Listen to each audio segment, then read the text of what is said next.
Well, welcome back to the Authority of the Believer. This is video number 2. We're still in chapter number 1, and we're talking about boundaries.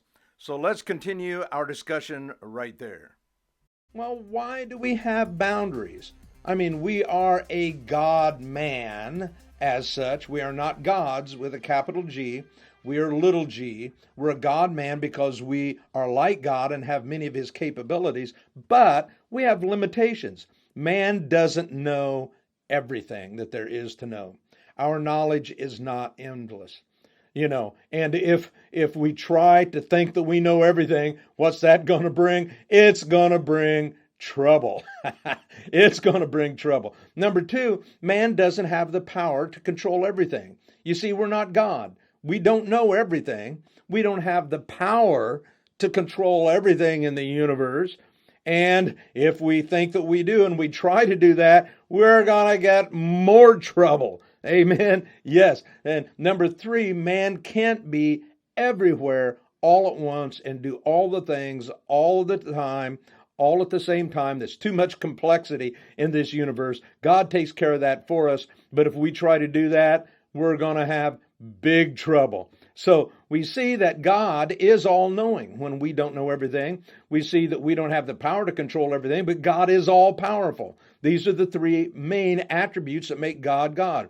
We can't be everywhere, but God is everywhere all the time. And if we try to step into his realm of authority, we are going to have trouble, more trouble, and big trouble. So we have, as you can see there, the ability to choose and control. We have free will, but within limits, we have boundaries. So, how does God protect Adam and Eve? How did he protect the human race? How did he give us a choice to be protected when we have all of this capabilities? What is the choice that kept Adam safe and kept the world safe while he had the free will to do all these godlike things? Well, let's take a look at the garden for a second. There must have been thousands of trees and bushes that Adam can partake of. And those trees and those bushes provide everything he needs for life in the garden. So the choice, Adam, you can eat all the trees and the bushes and the herbs and the shrubs in the garden. They're all yours. And including the tree of life. And I've kind of put a little drawing right down there that you can see. That's the tree of life. So what was it like being in the garden? Well, we don't know how long Adam was in the garden before he fell, before he sinned, before he gave his authority over to the archangel Lucifer and cut off relationship with God. We don't know how long that was. But during that time, Adam was to control the earth, name the animals, name everything. And I don't mean just line them up and give them a name. Oh, that looks like a tiger. We'll call you Tiger. No, during this time in the garden, Adam had unbelievable, what we would call supernatural power to communicate with things. It was a community of living beings, spiritual beings, physical beings, animals, trees, plant life, fish, fowl in the air. They were all living in perfect harmony and perfect community, and Adam could communicate with them on a level that we have no idea. So his job was to communicate, be in relationship with, learn who these living beings were, what they were like, and what they could do, and then on that basis, give them a name, an identity, and a purpose, and put them into their place in the garden. Now, as he did that, for we don't know how long, things could go wrong.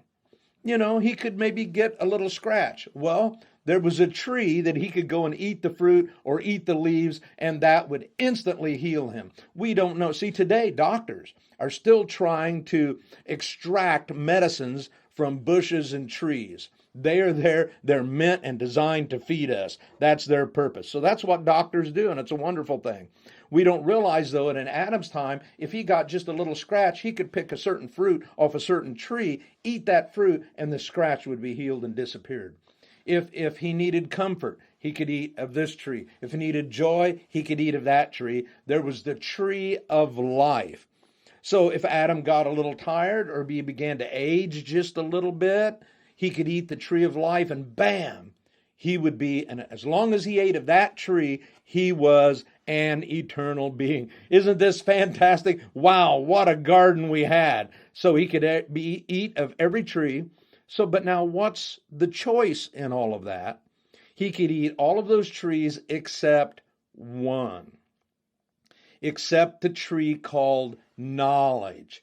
When Adam ate of that tree, he would take in all knowledge of all things, of all God things. And God said, no, no, no, I'm going to keep control of that outer universe, too complex for you. If you try to do that, it's just everything's going to go into chaos. You aren't capable of doing that. You are not God. You're not everywhere all the time. You're not all powerful. You're not all knowing, all seeing, all powerful to take care of all that, all smart to take care of all of that. So I'll take care of that for you. So as long as you make this one choice, don't eat the tree of knowledge, I will take care of all that and keep you safe and keep you healthy, keep you in your purpose, keep you in your identity, keep you in your authority. So Adam can be a God man and in a lot of respects be God-like and have God's image and have the freedom to do all God has created him to do, but without actually having to be God and have all of that responsibility that's beyond him that would just get messed up. What a wonderful situation God has set up for us on this earth. So Adam chooses God, to let God be God and to have control. You can see up here on the top, there in God's universe, and God has set a boundary. You can see down there in the middle. So Adam chooses to take control, take authority where God has given it. Let God have his authority and control. I take my authority and control, and everything is fine. Well, then what happens though? When Adam chooses to step beyond his boundary and take control of only what is God's to control. What happens when he does that? Well, you're going to have to stay tuned for lesson 2 to find out what happens when Adam does that. Well, let's just do a quick recap of session 1, and then we're going to go on to session 2. So a recap of this session. In this session, we saw how God did several things. He made the heavens and the earth. He created man in his image and placed them on that earth. We see that God gave man authority to rule the earth and everything on it. We'll see that God designed man, us, me and you, to connect with physical and spiritual world. We saw that God gave us all the resources that we need to create and build, and God gave us a safety net of protection so that we could be God-like, but not having the responsibility of controlling the whole universe. So, make sure and download your booklet from samuelswords.org or from Amazon as you study along with this with your individual study or with your group. Up next, session 3 of the Authority of the Believer, our relationship to our two worlds, the physical and the spiritual, part 1.